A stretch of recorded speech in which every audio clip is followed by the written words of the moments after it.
नमस्कार, माय माउली हिंदी समाचार में आपका स्वागत है और मैं शेख इस्माइल।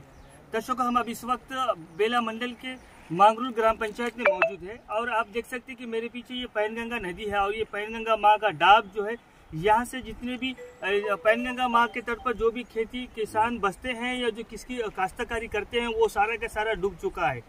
दर्शकों, ये महाराष्ट्र बॉर्डर से लगने वाली ये पैनगंगा नदी है। ये आखिरी ठिकाना महाराष्ट्र बॉर्डर से लगने वाला ये आखिरी ठिकाना मांगरूल है और शुरू से लगती है वहाँ से सांगड़ी से लेकर तो मांगरूल तक जो भी संबंधित गांव आते हैं और जहाँ से भी ये नदी गुजरती है वहाँ से हम बता देंगे आपको कि पूरी तरह से वहाँ के आजू बाजू के या अतराफ के पूरे किसान परेशान हाल है, क्योंकि किसानों का कहना यह है कि पैनगंगा नदी का जो डाब है वो पूरी तरह से उफान पर है और डाब के कारण ही पूरा सा जो फसल है वो पूरी नष्ट नाबूद हो चुकी है। किसान का कहना यह है कि इस अभी जिस तरह से जो मौसम चल रहा था वो बहार मौसम चल रहा था और इसी मौसम के तहत हमको अच्छी पीक फसल मिल सकती थी, लेकिन इन दो से तीन दिनों के अंतर्गत में ये सब 2 से 3 दिनों की ये भारी बारिश के अंदर में और ये भारी बारिश की वजह से काफी सारा नुकसान पहुंच रहा है। दर्शकों, हम अभी इस वक्त गांव के करीब में हैं। आप देख सकते हैं कि मेरे पीछे किस तरह से यहाँ पर एक ये तट है और ये दोनों भी तट नदी के जो तट है वो पूरे डचाडच यानी पूरे फुल भर्ती से दिखाई दे रहे हैं। अभी इस वक्त माय माउली की तरफ से हम आपको एक विनती करते हैं कि जो मछुआरे होते हैं या तो फिर नदी के संबंधित जिनको भी काम होता है वो बिल्कुल नदी के एरिया में न जाए, क्योंकि किस तरह से हालात है, किस तरह से पोजीशन है, हम आपको सीधे तौर पर कैमरे के जरिए से माय माउली के कैमरे के जरिए से बता रहे हैं कि आपकी नजर थक जाएंगी, लेकिन यहाँ का जो पानी है, नदी का जो डाब है और नदी का जो जल भराव है वो कम नहीं हो रहा है। दिन ब दिन यानी घंटा द घंटा मिनटों द मिनटों पानी बढ़ते ही जा रहा है और इसी बढ़ने के कारण किसान और गांववासी के दिलों में दहशत और आफत की बारिश ऐसा कह रहे हैं। अभी फिल वक्त अभी बेला मंडल के अंदर में तो बारिश तो नहीं हो रही है, लेकिन न होने के कारण भी पानी धीरे धीरे बढ़ता ही जा रहा है। अब सुबह देखे थे हम 9 बजे तो पानी का बहाव जो वहां तक था, लेकिन अभी इस वक्त 11:30 बज रहे हैं और इस वक्त जो पानी दिखाई दे रहा है वो ज्यादातर गांव के करीब ही आ चुका है, यानी मंदिर के पायरी के नजदीक पानी आ चुका है। इसलिए सावधानी बरतें और मौसम खराब रहने की वजह से आप सफर बिल्कुल ना करें और नदी के तट पर जो भी काम होते हैं उसको टाल दें। धन्यवाद और आप बने रहिएगा माय माउली हिंदी समाचार के साथ।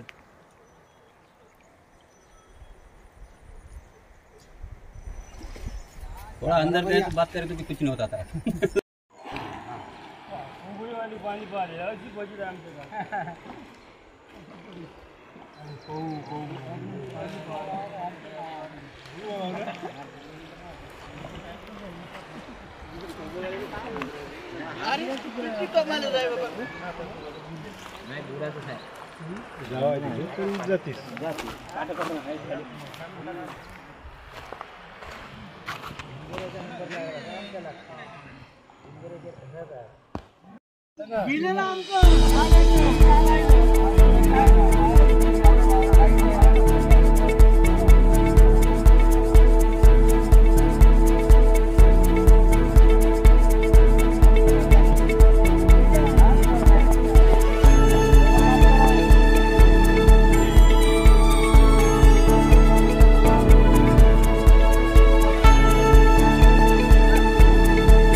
బంగాళాఖాతంలో ఏర్పడిన అల్పపీడనం వలన గత రెండు రోజుల నుంచి ఏకధాటిగా వర్షాలు కురుస్తున్నాయి.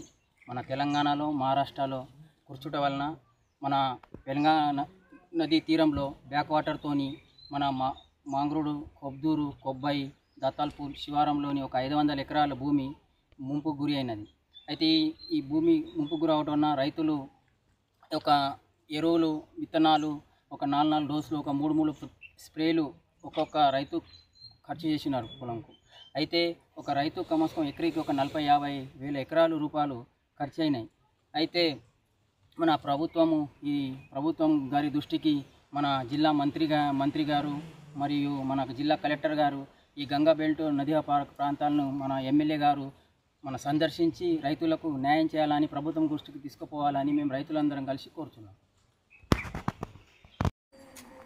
माझं नाव चंद्रकांत मुकुंदराव गावंडे, बेला मंडल, जिल्हा आदिलाबाद. पैनगंगा नदीच्या पाण्यामुळे माझी शेती डुबली आणि तसेच 200 ते 250 एकर जमीन पाण्या क्षेत्राखाली डुबलेली आहे. तरी गव्हर्नमेंटनं आम्हावर थोडं काहीतरी उपकार करावा. आणि तसंच असून आज 70 ते 80 दिवस पिकाले झालेले होते. ते एकरी आम्हाला 30 ते 40 हजार रुपये खर्च येऊन आहे. आता 15 ते 1 महिन्याने पीक हातात येत होतं आपल्या, तर पीक नदीमुळे बुडून गेलं आणि ते कमीत कमी आम्हाला 2-3 फवारण्याची गरज होती. 2-3 फवारणे मारले असते तर आमची शेती हातात आलेली होती, पीक पाणी निघत होतं आमचं. तर गव्हर्नमेंटला हीच पराठी कमीत कमी 20 ते 25 एकर वरी अवरेज देत होती कापूस, आणि सोयाबीनसुद्धा 10 क्विंटल पडत होतं एकरी. तर आम्हाला का खुशी होती की पैसे आम्हाला काहीतरी 2 लाख ते 3 लाख उरल शेती बांधून. तर अशी अपेक्षा होती की ते अपेक्षा आमची निरीक्षता झाली जाग्यावर. तर आम्हाला काहीतरी गव्हर्नमेंटनं सपोर्ट करावं अशी गव्हर्नमेंटला आम्ही विनंती करतो.